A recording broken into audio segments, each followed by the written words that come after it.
Hey guys, welcome to the Fingerguns podcast. I'm AJ. And I'm Harper, and we are your hosts today.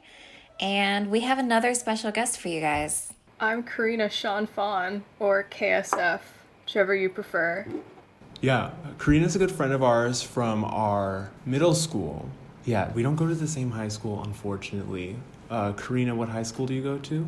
I go to CS Arts in Duarte. And what do you do at CS Arts? I'm in the production design conservatory, and we manage every show ever. There's different conservatories, like different groups in the arts that people can go to school for, and what I do is I basically run the entire show, from sets, moving things on stage, everything. So you also do like a lot of really cool like personal projects. Like you do like costumes and stuff that I really, really like. So Yes. is that something that you can bring into your school, or is that just something completely separate that you just do for yourself? I do that for both. Our conservatory is striving for a completely student-run show, so a student costume designer, a student stage manager, a student director. So you always start out at the bottom job, so you'll either start out as a seamstress or you'll start as an assistant costume designer, or in whatever field you want to do. So there are real world applications because we have professionals teaching us right beside us, so we know what's going on. That's really, really cool. So is it like, do you pick like a specific like area to go into and you do like, and your classes are based around that? Or is it more like you take classes for like the whole like field in general, and then you can specialize for a show? So there's some foundational classes that everyone has to take. So we have Costume 1, audio, lighting, stagecraft, where we build the sets and we learn how to. Hand drafting, there's a bunch. I think there's about 10 to 15 foundational classes that you have to learn before you can eventually go on to like the next level. So I've already taken Costume 2 because I've been there for 3 years, and it's just every year you advance, and then as you advance you get to find the direction you want to go into, and my direction is in costume design. That's great. Like, you're really, really good at it, and you create really cool pieces, and I can't believe like someone could just do that by hand by themselves at home. And I think that's really cool. So is there anything like that you're working on right now? Well, I'm currently working on a commission from one of my friends, and I'm making him Jedi robes completely handmade. That's so cool. That's so cool. I've been sewing all day because I decided to hand stitch all of my hems, Wow. which is going to take a while, but in the end, the detail is just, that's what makes a piece. All Yeah. of that hard work, and it really shows that something's handmade. When I'm designing costumes, I'm leaning towards like dystopia or like a zombie apocalypse fantasy, something that is handmade, because I currently don't have the access to materials like a 3D printer to make sci-fi armor. Because when I make costumes, I like to do it in the way that it would have been built in that world. So that's what I've been doing mainly. I would love to start making like full suits of armor that could be used in space, but I don't have the access to materials. What is the process of designing a costume like? Like how does it look like from the beginning to the end? Okay, I'll give you a step-by-step process of what most people do. So, for a show or any production, you get a whole packet from the director, which basically breaks down what they want from a show in each like individual category. So they'll have like a big chunk, a bit of research on every bit of the production. And from there, you take that, you read the script of whatever you're doing, read the script, that is your text, that is what you need to basically survive and design costumes for a show. You need to be able to have good communication with other designers, so like a lighting designer, you need to be able to know what they're doing in order for it to translate well on stage. I haven't had any costume designing shows because of COVID, but I'm doing my own personal designs to help myself in my future of like applying to colleges and for jobs. So for that, I kind of just, it's a lot of scrolling on the internet and you just find that one idea and you grasp onto it. And that works for shows too. If it's a historical piece, or really it's what the director wants, they gave you a prompt. Research. You have to research a ton. And I mean, getting lost on Pinterest and then trying to climb out of that hole. It's, you find pieces that you want to include, textures, shapes, literally anything that would work for what you want. Alright, so the next part after research is sketching. That's one of the fundamental things you need to know how to do in costume design, is you need to know how to sketch, either on a computer, on a tablet, just you need to be able to draw a body and draw a costume. It doesn't have to be like that beautiful picture in an art museum. You're never gonna get that. If anything, that's not what you want. You need dirty, messy work so then you can clean it up when you're doing like a base build. After sketching, you start building. That's my favorite part, and that's when starting to make things happen. And then if you don't like it, you scrap it and rebuild it. I personally don't like to scrap things on a costume. I like to keep it, work around it, and then for the next piece, I'll be able to learn from my mistakes. Because in that piece, when I show it like on social media or to people in person, I get to see where I messed up and see that it's still pretty cool. Like, I did that. And I'm the only person who knows that something's wrong. Ooh, I don't know what comes next. I think it's just touch-ups. Like, you build it and then you change things. You always change things. And then you're done. So yeah, that's pretty much it. That's the process. Super extensive, right? How long does it usually take to make costumes? Well, I'll go based off of one of my previous ones. I did a full Wonder Woman build from the 2016 movie. That took 3 months. Oh, wow. Wow. Yeah, 3 months.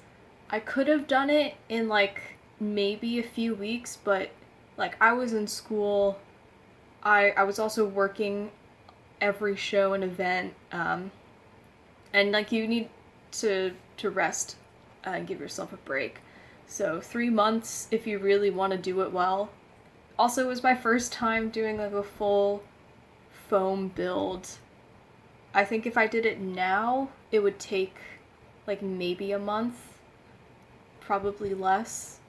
I mean, as time goes on, you get faster and things become like muscle memory, like contact cementing things is just like, I just do it, and then you multitask and you do other things. But for a first time, I think 3-4 months is pretty good.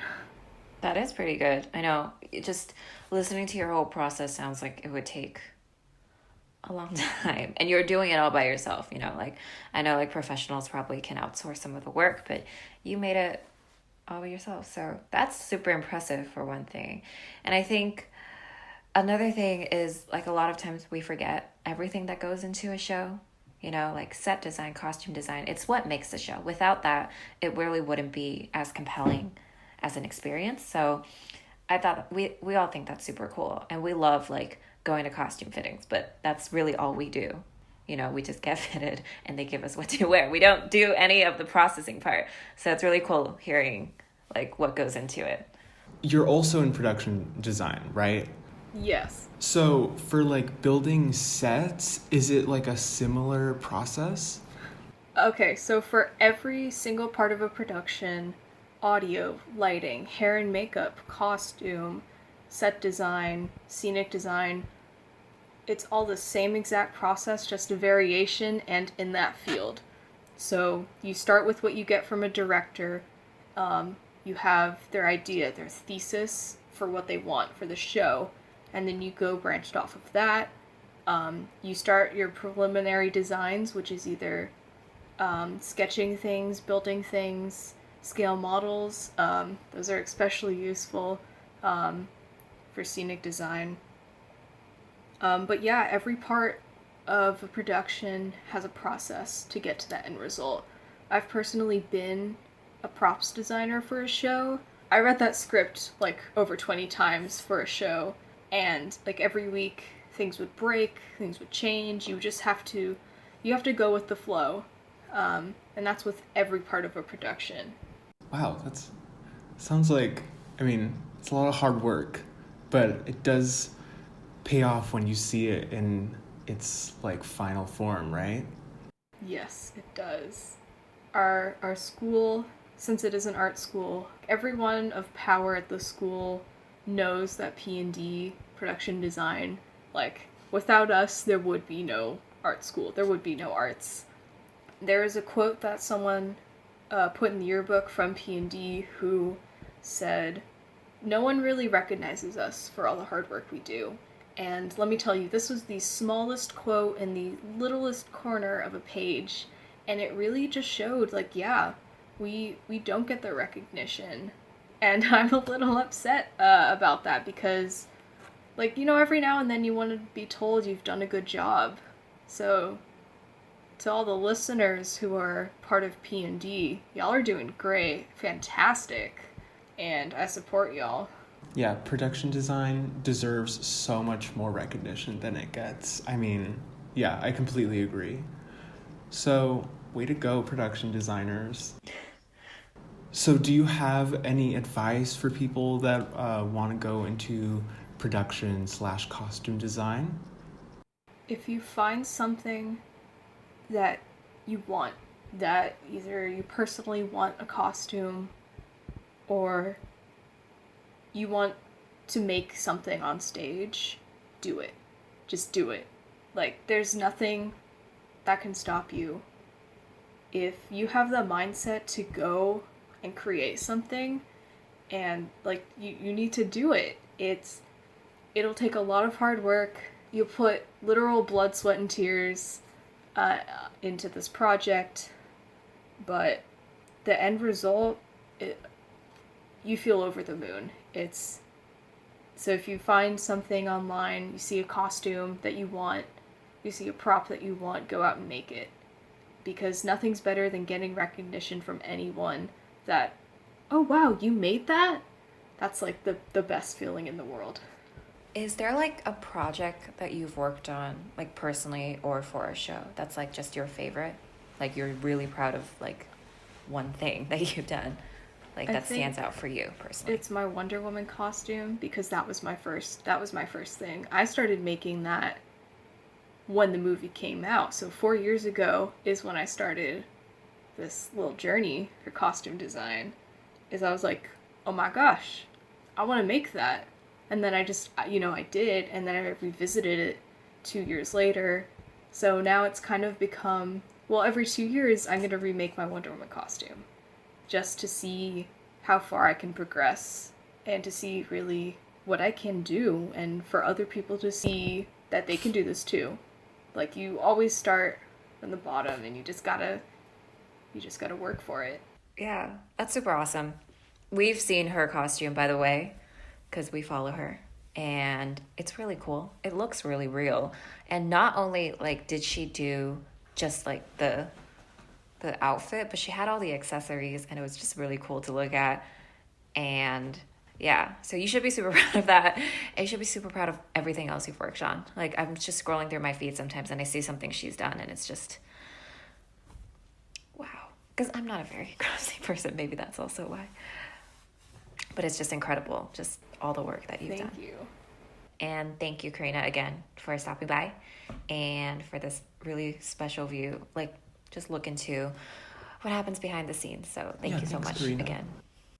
Well, I think that's all that we have for today, right, guys? Yeah. I think so. Okay. Well, we'll talk to you guys next week. If we're not dead yet. All right. Bye, everyone. Bye.